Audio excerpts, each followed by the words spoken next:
cet après-midi qui nous est tiré du livre des Cantiques, c'est 5 à 7. Je lis au nom du Père, du Fils et du Saint-Esprit, il est écrit.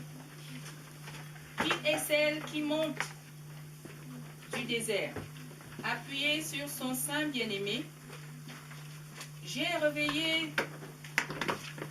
réveillée sous le pommier. Là, ta mère t'a enfanté. C'est là qu'elle t'a enfanté, qu'elle t'a donné le jour. Mets-moi comme un sceau sur ton cœur, comme un sceau sur ton bras. Car l'amour est fort comme la mort. La jalousie est inflexible comme le séjour des morts. Ses ardeurs sont des odeurs de feu. Une flamme de l'Éternel. Les grands eaux ne peuvent éteindre l'amour, et les flammes ne le submergeront pas. Quand un homme offrira tous les biens de sa maison contre l'amour, il ne l'atteindrait que le mépris. Parole du Seigneur. Je vous invite à la prière. Éternel, notre bon Père Céleste, nous te disons merci parce que tu es un Dieu miséricordieux, un Dieu de bonté et un Dieu d'amour. Nous ici présents, c'est toi qui nous as appelés dans le secret de ton conseil pour une occasion de joie, ce qui n'est pas commun. Seigneur notre Dieu, au moment où nous nous réunissons en ces lieux, que nous te demandons de sanctifier, de mettre à part pour ce partage avec toi, nous te demandons, Seigneur, de prendre en considération ici les doléances que nous portons à ton attention. Seigneur notre Dieu, nous sommes des personnes pécheresses faibles. Nous sommes des personnes qui veulent être à la traîne de ta volonté. Nous voulons te suivre. Mais le quotidien, Seigneur, ne nous offre pas toujours les opportunités d'être dans l'exactitude de tes besoins à notre endroit. C'est pour cette raison que, en venant en ce début d'après-midi, nous voulons te présenter, Seigneur, nous-mêmes. Viens nous bénir.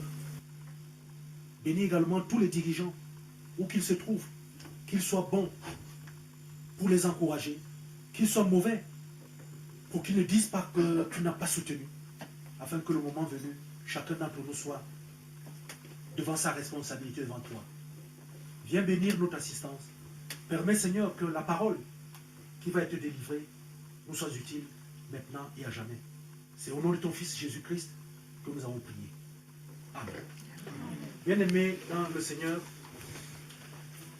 le texte qui vient d'être lu est un texte qui m'a été suggéré pour cette circonstance.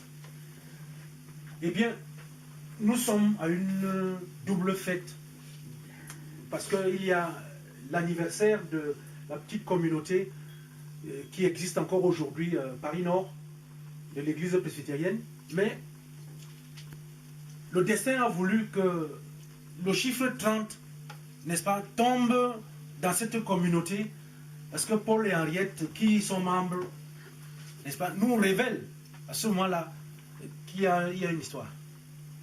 On dit un événement peut en cacher un autre.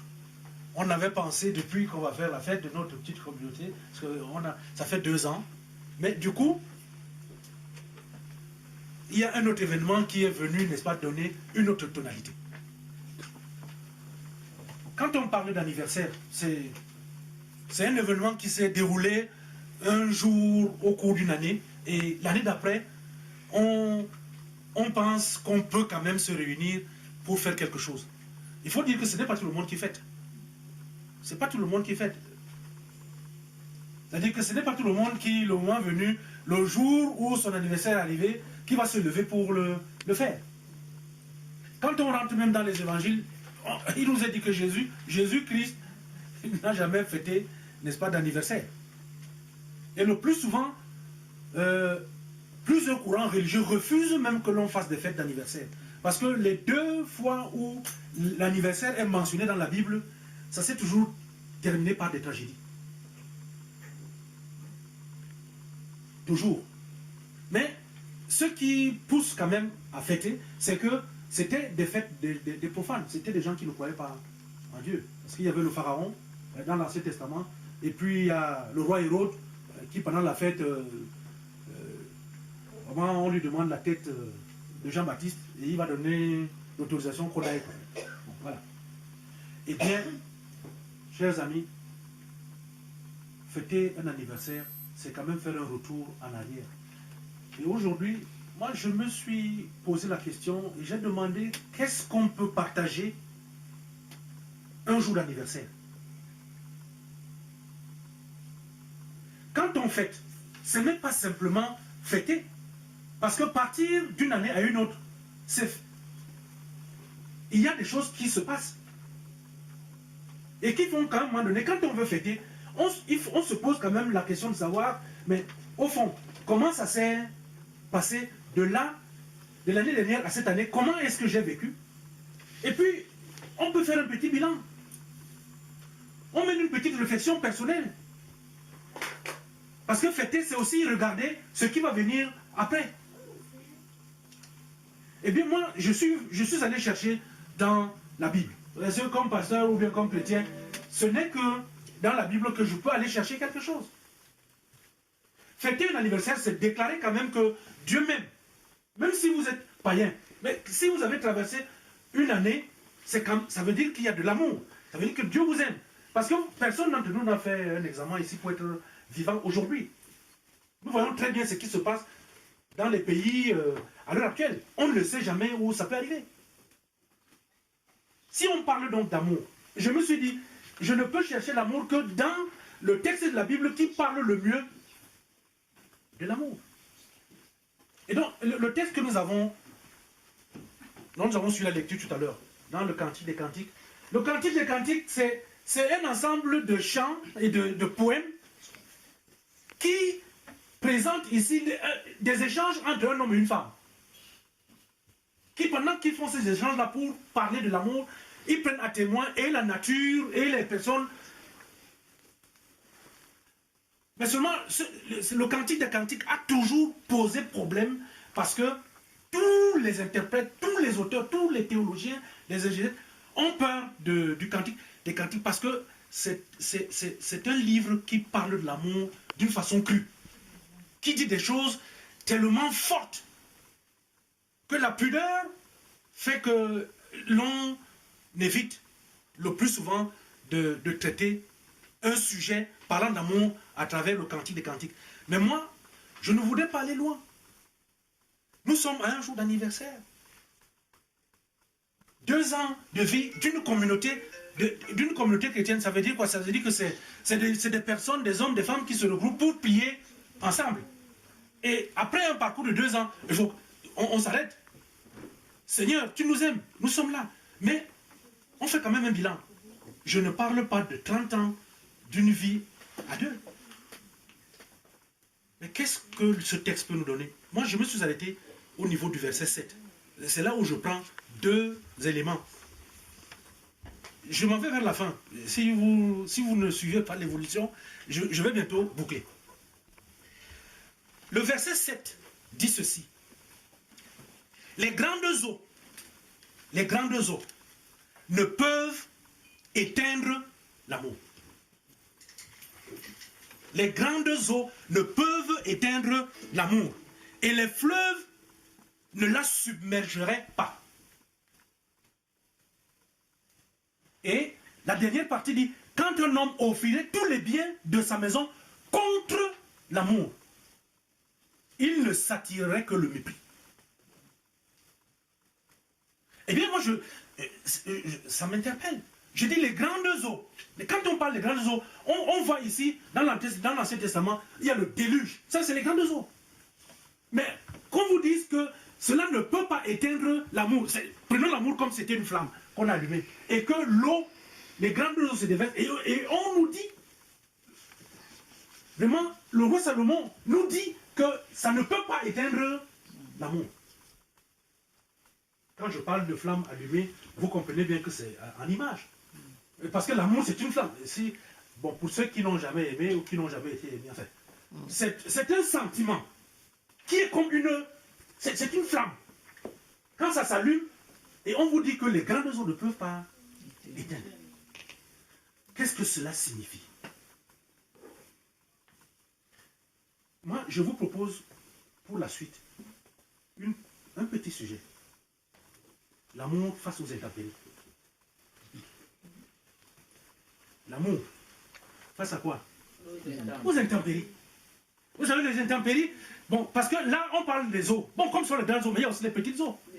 Hein, quand il pleut, il peut pleuvoir fort. Il y a souvent, même quand il pleut maintenant, il y a des trucs qui tombent là, des petits cailloux qui viennent du sel, ça cogne. Tout ça. Bon, la pluie, bon, ça, ce sont les intempéries. Mais l'amour est donc face à ces intempéries. Je voudrais parler ici là d'une vie, d'une communauté. Une communauté se fonde. Elle est fondée, mais c'est une communauté où il y a une multitude de personnes. Parce que l'église, ce n'est pas une personne. Non. Le Seigneur Jésus a dit, là où deux ou trois se réunissent je serai là. Donc à partir du moment où on compte déjà trois, donc le plusieurs à partir de deux ou trois. L'église, donc, une communauté, c'est un groupe de personnes. Mais on ne peut pas vivre, il y a les intempéries dans la vie d'un groupe. Il y a des intempéries. Quand on fonde une communauté, on se dote d'une personnalité, nous disons que nous nous appelons Palinor. Mais les intempéries voudraient que, quand les gens vivent ensemble, un matin, tu me regardes, tu ne m'aimes plus. Tu me mets et tu ne m'aimes plus. Mais si tu ne m'aimes plus, si nous sommes en Christ, ça veut dire que les eaux ont éteint ce que tu avais en toi. Ça veut dire que c'est éteint.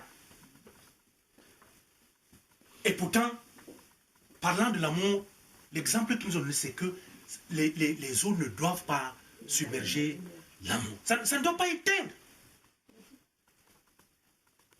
Donc, une communauté passe par les intempéries, ça veut dire que l'amour qu'il y a au sein d'une communauté souffre et va rencontrer ici, ça veut dire que les intempéries, c'est quoi? Mais c'est tout ce que nous pouvons faire ou qui peut être fait pour poser difficulté à une vie ensemble. Il y a le doute.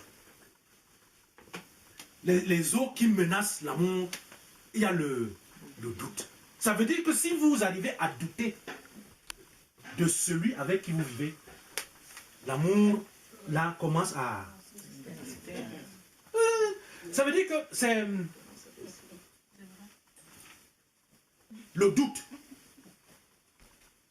Or, le doute, ça résume presque... Puisque, avec le doute, vient ici, là, le mensonge. Avec le doute, vient l'hypocrisie. Parce que si je doute de toi, je te parle, mais je te parle ici, là, au présent, alors que je suis au passé, ou bien au futur, on ne sait même. Ce n'est pas... C'est-à-dire que, comme Dieu a caché l'intérieur de l'individu, on ne sait pas. C'est-à-dire que pendant qu'on parle à quelqu'un, alors que la personne a d'autres... Peut-être même... On montre souvent, bon, dans les films, on montre comment ça fait souvent des bulles, comme ça là, comme si j'étais écrasé, je t'ai fait ceci. L'hypocrisie, le mensonge qui accompagne. Ça, ce sont les intempéries qui viennent au-dessus, n'est-ce pas, de ce qu'on appelle l'amour. Et si on revient ici là pour faire une application, quand deux personnes font un an ensemble, 2 ans, 3 ans, 4 ans, 10 ans, 20 ans, 30 ans, au bout de 30 ans, ils sont encore là. Ce n'est pas parce que l'un ou l'autre n'a pas... Enfin, n'a pas suscité le doute chez l'autre. Parce que si c'est vraiment l'amour, ça va rester éternel. Mais si ce n'est pas l'amour, vous savez, aimer, aimer, et c'est là où j'embraye avec directement la deuxième partie. Vous savez, on parle ici là de l'amour, ça ne s'achète pas, hein? On n'achète pas l'amour. Non. On n'achète pas. Ça ne s'achète pas. Oui, aujourd'hui, comme nous sommes ici en Europe, bon, quand on est parti en Afrique, il n'y avait pas ça. Arrivé ici là, il y a les Pax. Moi, je croyais que Pax, c'était pour laver les habits. On faisait voilà, la CCC, on fait les Pax, les homo. Mais arrivé ici là, quand on dit Pax, on dit non, ce n'est pas ça. Ce n'est pas Pax avec X, avec c'est pour les gens qui vont se mettre ensemble. Aujourd'hui, ça veut dire qu'il y a toutes les formes, n'est-ce pas, de... Mais c'est l'amour divin. L'amour divin est puissant. Quand entre deux personnes, c'est l'amour divin qui existe, cet amour-là ne bougera pas. Mais c'est l'amour charnel qui s'éteint. Face aux intempéries, dès qu'il y a l'amour charnel, si vous découvrez un jour pourquoi vous aimez une personne, ça veut dire que vous ne l'aimez pas. Parce que l'amour est un sentiment qu'on ne saurait définir. On ne peut pas écrire sur l'amour vrai. Je posais la question. L'amour, pourquoi l'amour pour une maman? C'est un amour. Pourquoi l'amour d'une mère pour son enfant? Même si l'enfant fait quoi? Qu'une femme ne vous dit jamais, oh moi j'en ai marre. Bon, c'est du blablabla. Parce que l'expérience démontre que la relation entre une femme et l'enfant à l'intérieur, c'est quelque chose qu'on ne pourra jamais, on peut utiliser tout le bois du monde, on ne pourra jamais expliquer ce qui se passe entre une femme et l'enfant qu'elle met au monde. Ça, c'est l'amour divin. Bien-aimés, chers amis, je voudrais m'arrêter. Je dis aujourd'hui, l'amour face aux intempéries. L'amour est aujourd'hui face aux intempéries. Partout où nous allons, dans les maisons, dans les églises, dans la société, l'amour, c'est-à-dire que ce sentiment qui devrait faire que toi et moi, nous vivions dans l'harmonie, dans la joie, est menacé par les intempéries. Mais, je voudrais qu'en partant d'ici, que nous soyons quand même heureux en nous disant que, tiens, j'étais à l'anniversaire de Paris, parce qu'on a quand même continué. 2 ou 3 personnes, on a continué. En se disant que nous croyons que ce qui nous unit, c'est uniquement spirituel. Si c'est spirituel, on ne se sépare pas. Mais si c'est charnel, on va se séparer, puisque là, le doute, le mensonge et tout l'hypocrisie, tout ça va prendre le dessus, et ce qui faisait la relation entre nous va faire que ça s'est... Mais si c'est vraiment ce qui nous unit est spirituel, nous allons continuer à vivre ensemble. Et c'est comme ça que, au moins, nous voyons quelles leçons aujourd'hui Paul et Henriette nous donnent. Parce que quand on voit quand même un Paul, ce n'est pas... Paul, c'est Paul. Aussitôt que vous avez un bel homme, bon, mais parfois les femmes aussi qui arrivent, quand elles arrivent, on la considère pour on dit, oh, est-ce qu'elle peut rester? Mais et puis, 30 ans, 29, 28, 27, tu le vis jusqu'à 30 ans d'une vie ensemble, c'est un amour qui supporte le choc des intempéries. Que le Seigneur lui-même bénisse cette réflexion.